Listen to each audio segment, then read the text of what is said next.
guys. Ayan guys. Nabuhay na buhay ko na sa ibabaw.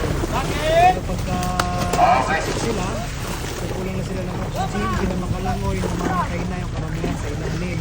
Kaya pag nakita nyo sa ating mga sinalok, mga mostly patay na, galing sa ilalim yon dahil kulang na ng oxygen, hindi makalangoy. Pag hindi sila makalangoy, susuffocate sila, so yun ang cause ng kanyang kamatayan. Kaya makikita nyo, most of our fish na sinasalok talagang patay na. Pero fresh na fresh pa rin guys, kaya diretso yan sa ating reaper. So yan ay pinofrozen doon sa ating reaper, sa bodega natin. Ayan.